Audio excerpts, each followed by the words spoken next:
Apakah kamu merasa bumi ini terasa panas?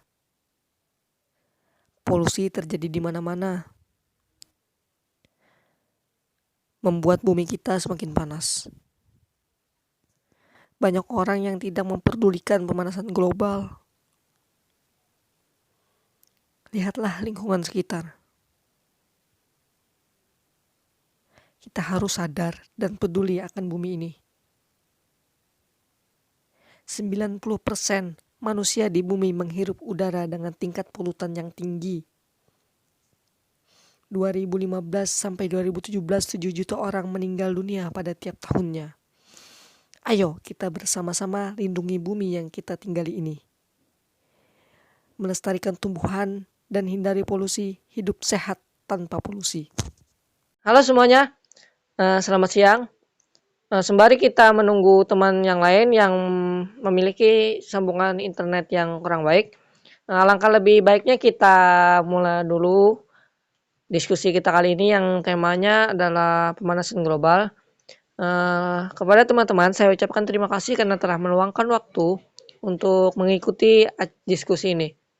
Ya baik, sebelum kita memulai diskusi ini akan ada iklan yang akan lewat di sini aja.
Setelah iklan tersebut, diskusi akan kita lanjut. Take this out.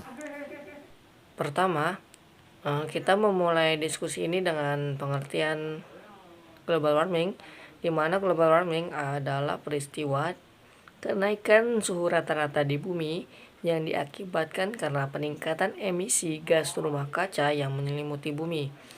Tentunya manusia adalah makhluk yang bertanggung jawab atas kenaikan tersebut yang mengakibatkan 2-5 derajat Celcius suhu di bumi meningkat. Global warming juga ada penyebabnya loh. Seperti yang kita tahu, segala sesuatu yang terjadi di bumi ini pasti ada penyebabnya. Dari hal kecil seperti daun yang jatuh dari pohon, pasti ada penyebabnya. Apalagi hal sebesar pemanasan global. Oke, kembali ke inti permasalahan. Pemanasan global terjadi dari berbagai sumber. Banyak fakta yang menunjukkan bahwa fenomena ini benar-benar terjadi. Yang pertama, bertambahnya gas-gas efek rumah kaca di atmosfer yang membuat efek rumah kaca ini terjadi secara global. Setiap penyebab bertambahnya gas-gas efek rumah kaca berkontribusi langsung terhadap pemanasan global, seperti yang pertama energi. Karena seluruh PLTU di dunia ini rata-rata menggunakan pembangkit listrik tenaga uap atau berbahan bakar batu bara dan minyak bumi. Hal ini berkontribusi langsung terhadap pemanasan global sekitar 1/4-nya. Yang kedua yaitu transportasi. Hampir semua transportasi di dunia ini rata-rata menggunakan bahan bakar fosil, yang itu akan menghasilkan CO2. Jadi semakin banyaknya orang-orang di dunia ini yang menggunakan transportasi, maka peningkatan CO2 di udara atau di atmosfer itu sangat meningkat.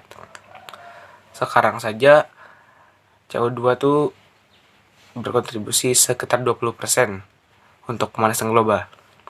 Yang ketiga yaitu industri peternakan sapi. Industri ini menghasilkan gas metana. Gas metana itu dihasilkan dari feses dan kentut sapi yang diproduksi dari bakteri selulosa sapi yang ada di perut sapi. Hampir dari setengah penyebab pemanasan global yang disebabkan industri ini. Yang kedua adalah pencemaran air laut. Air laut dapat menyerap karbon dioksida dalam jumlah besar. Tetapi jika laut terus tercemar oleh limbah-limbah industri dan sampah-sampah yang dikirim dari daratan, maka ekosistem yang ada di dalam laut akan musnah, sehingga membuat air laut tidak begitu besar lagi penyerapannya terhadap karbon dioksida. Yang kedua yaitu penebangan dan pembakaran hutan. Hutan sangat berpengaruh bagi kehidupan manusia, yaitu menghasilkan oksigen dengan cara menyerap karbon dioksida dalam proses fotosintesis.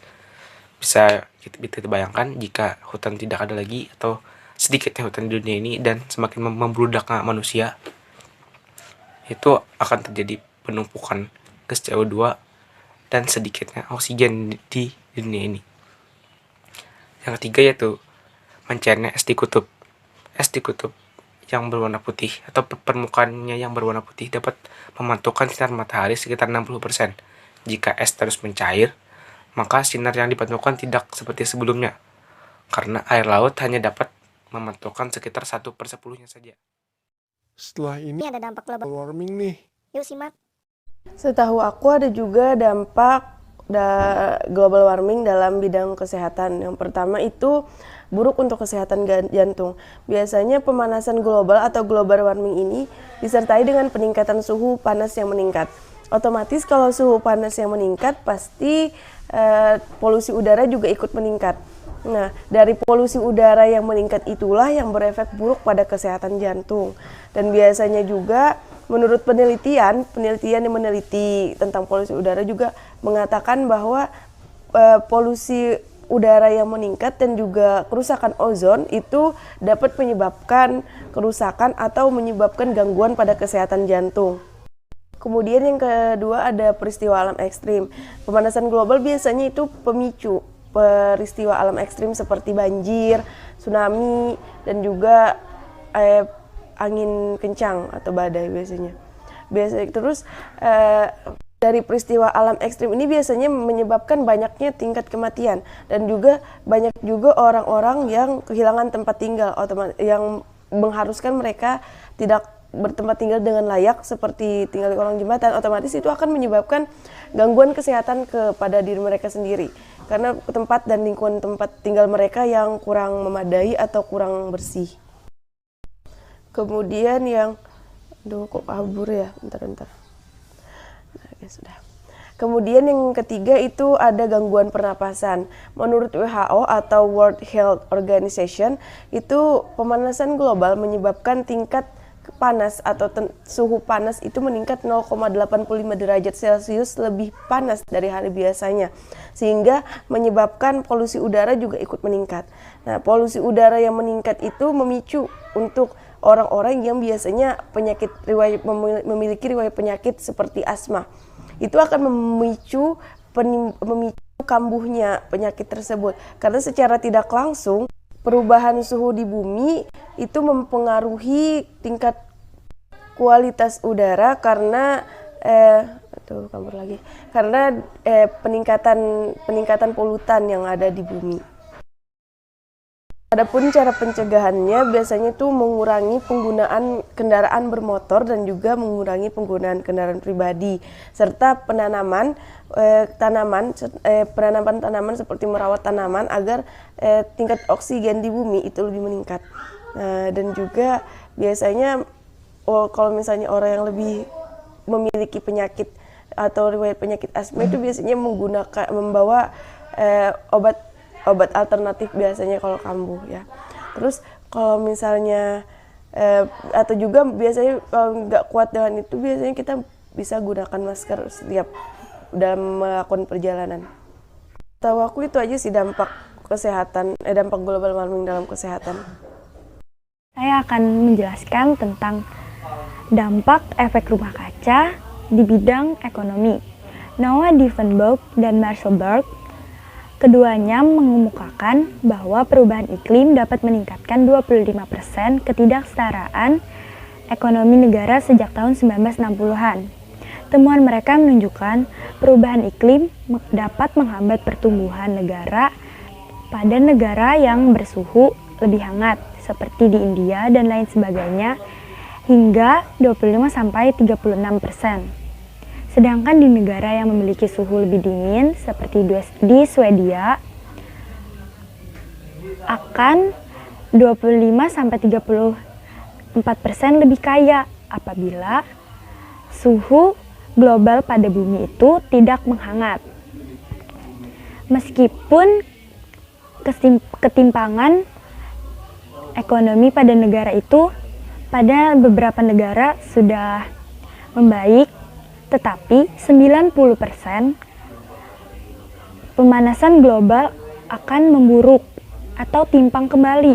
Hal ini disebabkan karena hubungan parabola antara suhu dan pertumbuhan ekonomi dengan pemanasan global dapat meningkatkan pertumbuhan pada negara yang memiliki suhu lebih dingin dan akan menghambat pertumbuhan pada negara yang memiliki suhu lebih hangat. Berikut solusi untuk global warming. Nah, di sini saya Gusti Rizal Fitransyah menyampaikan, global warming pasti memiliki sebab terjadinya. Tapi di balik sebab terjadinya itu pasti ada solusi untuk mencegahnya. Solusi untuk mencegahnya bukankah banyak sekali di sekeliling kita yang bisa kita lakukan? Seperti menghemat listrik. Menghemat listrik itu kita mengurangi pemakaian lampu di siang hari. Mencabut cas baterai yang sudah tidak terpakai. Mematikan kipas angin kalau sudah tidak perlu angin lagi. Apalagi ya? Menanam pohon. Menanam pohon itu sangat penting untuk penghijauan dan untuk menyerap kadar CO2 yang ada di sekeliling kita. Bagaimana lagi ya?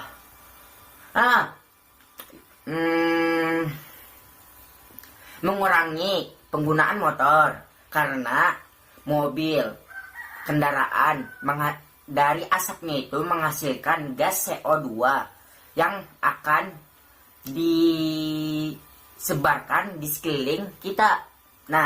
Itulah lebih baik kita menggunakan transportasi umum karena lebih ramah lingkungan yang lebih sedikit memakai gas CO2. Apalagi ya? Untuk kalian yang suka membuang sampah, lebih baik kalian perhatikan lagi untuk sekarang. Terapkan 3 hal ini, reduce, reuse, dan recycle. Untuk reuse, itu adalah memanfaatkan sampah yang sudah tidak terpakai lagi. Untuk reduce, yaitu untuk mengurangi sampah yang ada di sekeliling kita. Sedangkan untuk recycle, untuk mendaur ulang yang sampah yang sudah tidak terpakai lagi menjadi sampah yang bisa dipakai.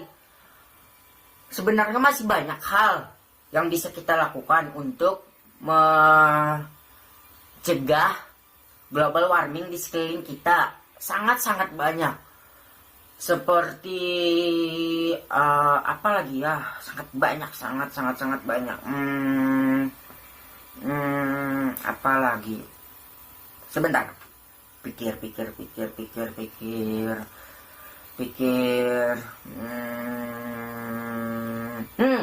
Apabila kalian suka menggunakan AC, lebih baik sekarang kalian kurangi karena AC sangat memberikan dampak bagi atmosfer kita karena AC menyumbangkan gas HFC yang lebih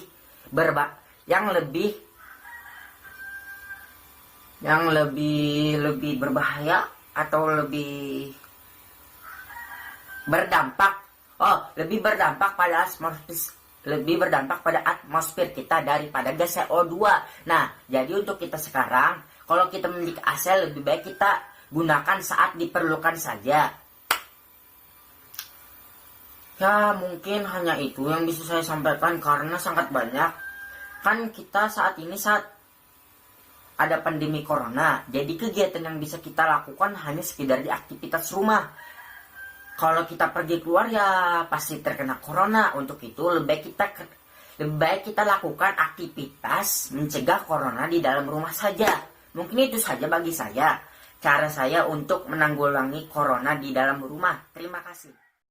Ayat di atas menunjukkan kepada setiap insan bahwa musibah adalah hal niscaya yang harus dihadapi. Dan tentunya di setiap musibah pasti ada hikmahnya.